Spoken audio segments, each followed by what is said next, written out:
So I had prepared a speech, but being that we are late, I'm not going to give that speech in the beginning. I'm going to give the floor to Mrs. Cheryl Wills before anything else.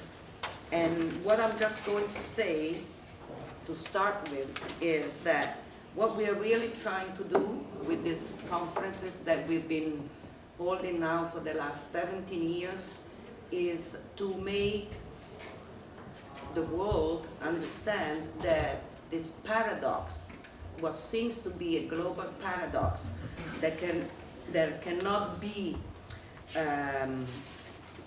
a social justice and at the same time an economic growth.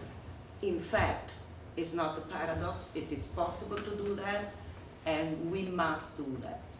It is imperative to do that because the moment has come.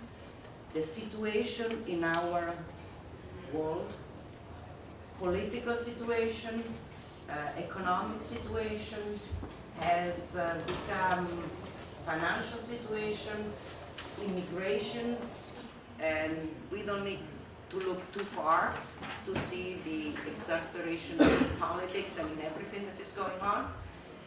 And I think we have never seen such a response, a civil engagement and response as strong and as involved as we are seeing in these days, which means that we are ready.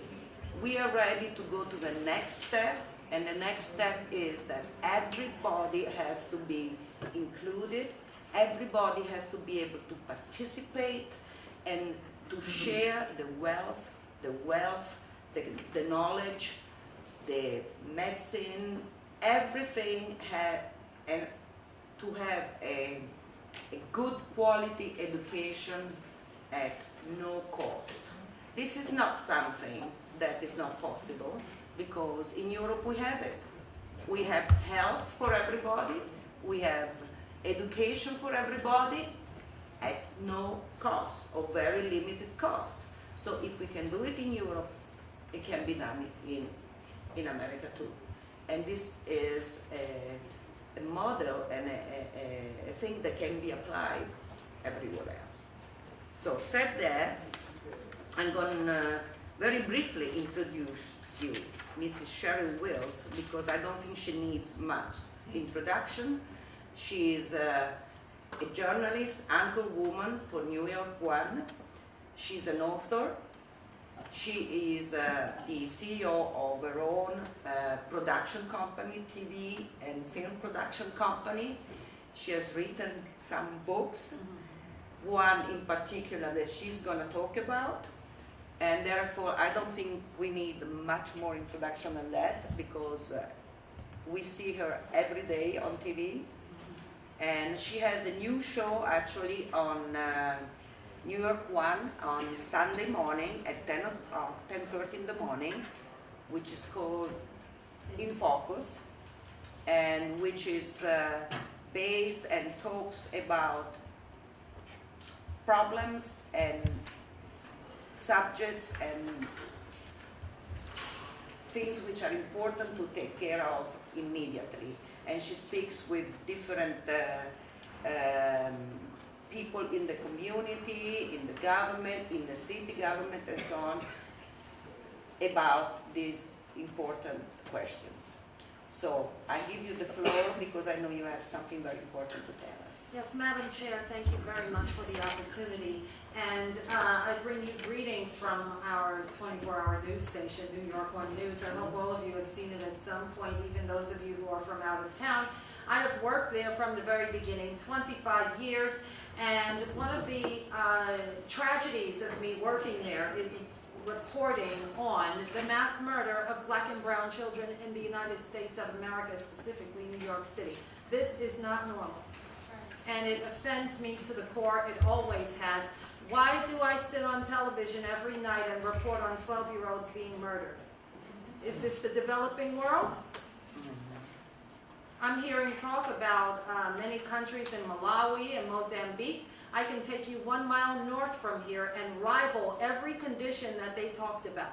1 mile north up First Avenue. We don't have to cross the ocean. So there is something to be said about poverty globally, including here in the United States. Very quickly, I believe that the way to combat poverty is knowledge of self. In 2009, I realized that I was a descendant of someone who was tremendous. And it was hidden from me for a century and a half, hidden from my family. I didn't realize I was the descendant of a slave that fought in the Civil War, in the American Civil War. And it profoundly changed me. Very quickly, I want to walk you through, I swear I won't be long. I promise you. But I do want to walk you through my life. I was raised an impoverished child here in New York City, like the millions that you have undoubtedly seen. I was raised in housing projects. My father was a New York City fireman who left us. And one of the questions I had my entire life was, who are we? That's a problem that many children in the United States have, especially children of color. How did we get this last name? Where did we come from? Who were our ancestors who were enslaved in this country? They don't have the answers. When you don't have those answers to those very basic questions of who you are, really your DNA, if you will, then you are susceptible to many of the societal ills that are destroying the fabric of this city, this nation, and this world.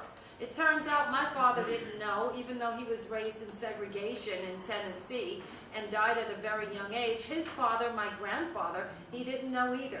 He just knew that he was supposed to go through the colored section his entire life. And when I started doing the research, I found out this was my great-grandfather, Alan Wills, who also had no clue about his legacy. And then when I connected all of the dots, I found an amazing history linking me to a soldier that did something tremendous for this country fighting in the Civil War. And I go to schools now, schools that are stuck in the school to prison pipeline. For those of you that know anything about the history of this country, 1 in 3 African American men will be involved in the criminal justice system. That is an abomination. That is a global tragedy. 1 in 3? I have a son. So far, he's the one. I can talk to my neighbors where their children are the 2 and the 3. This is unacceptable. Part of what's happening is they're not bad people. Are these men that you see on television, these young men who are trapped in the system, they're not bad. They do not know who they are. They have no clue about their history, and they use language that they don't understand the meaning of. You may hear, if you travel the subway, a lot of people throwing around a very ugly word, Nigger. They throw it around because they don't even know that that word was hurled on their ancestors that were sold on auction blocks during slavery in America. They honestly don't know. And I have been moved because of the devastating things that I've seen being a reporter. I've been moved to create this picture book and go into these schools and tell them, one child at a time. And I'm also sharing with them stories of my ancestor when this is an actual enlistment record of my great-great-great-grandfather when he enlisted to fight in the Civil War. I wish I had known this when I was a child. I wish someone had said, Cheryl, you have an ancestor that did something extraordinary when America was split in 2. He helped reunite this country. I sat in a social studies class learning about Civil War thinking I had nothing to do with it at all. And it turns out I was a direct descendant. When I go into the schools, I show children this. And I challenge them on the highest level. And I challenge them to reevaluate their impoverished circumstances. You can throw technology at kids who are in desperate situations all day long. If they have no knowledge of who they are, they'll burn it down. They'll burn it down. These enlistment records that I have are priceless. They show that my grandfather enlisted, and there's a line that says occupation. I don't know if you can see it. For every other soldier, it says slave, occupation slave. For my grandfather, he said, stop, I'm not your slave, I'm a farmer. And there it is written in 1863. That is something that can empower students. Just because you're living in a situation that is not well-to-do, that doesn't mean that that has to live in you. We've had too many people who have proven that poverty doesn't mean you're mentally impoverished. People like Nelson Mandela, people like Harriet Tubman have proven time and time again, and let's bring it current and talk about Oprah Winfrey. People have proven time and time again that once you have a solid foundation of who you are, you can break through poverty. And very quickly, this is my grandfather's discharge certificate that he couldn't even read for himself because the United States of America had a policy of banning African slaves from being educated. So this man received this incredible certificate, which now hangs in my home, and he couldn't read a word of it. That created a legacy of illiteracy in my family. And lastly, I was very honored when President Obama acknowledged my family legacy by honoring Sandy Wills, and it was the first time he had been acknowledged since he was buried in an unmarked grave. I'm going to stop there because I respect the time, but I do want to say that the way to combat this issue from where I sit is to help people get a hold of who they are. You can break through all kinds of madness that are going on all over this country when you reintroduce people not to the lies that have been perpetuated about them, but the truth about who they are. And these children come from great people, black and brown children, Latino children, African children. They have come from great people. And one of the gifts that I have been given is this. This is an actual copy of President Lincoln's Emancipation Proclamation. It was given to me by the African American Civil War Museum. It's authenticated. In 1863, when President Lincoln was the first president to actually do something about slavery in America by signing this historic document, a businessman propositioned him and said, will you sign like these 40 copies and we'll sell them and we'll help your struggling Union Army. He signed all 40, and about half of them have been destroyed. 15 are in institutions and in museums around the world. 5 are circulating in private hands. Fortunately, 1 returned to my hands.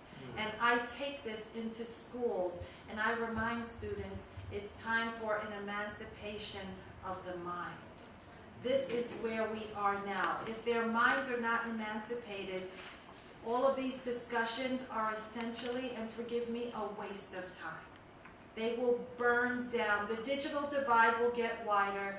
You will give them new schools. They won't go. We have to teach these students about their greatness of their ancestors, so they have a responsibility to those who sent them. And child by child, I am determined for the rest of my life to prove this. Thank you for your time. Thank you.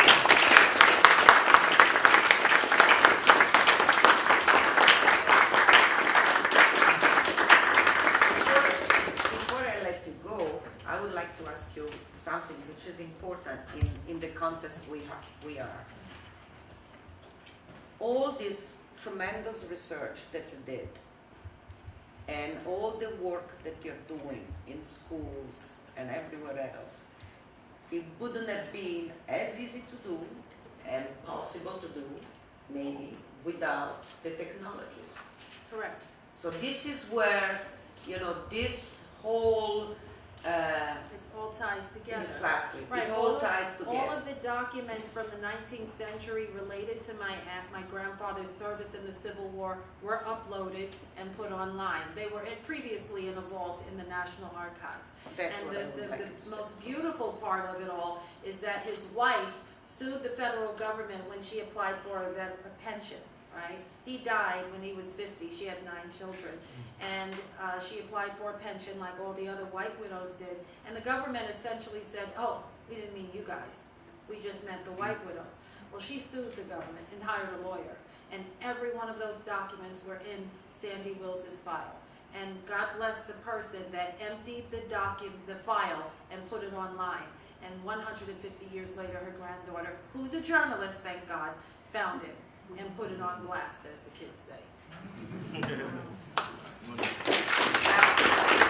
This is what is amazing about what we've been talking about is that these are technologies that 20 years ago we didn't have, but in 20 years we had such a tremendous improvement and such a tremendous development, and we reached a point that we wouldn't even think would be possible to reach. So we are talking about the future now. We are in the future already, and we need to have this future available to everybody. This is what we are talking about. Absolutely. Thank you. Thank you.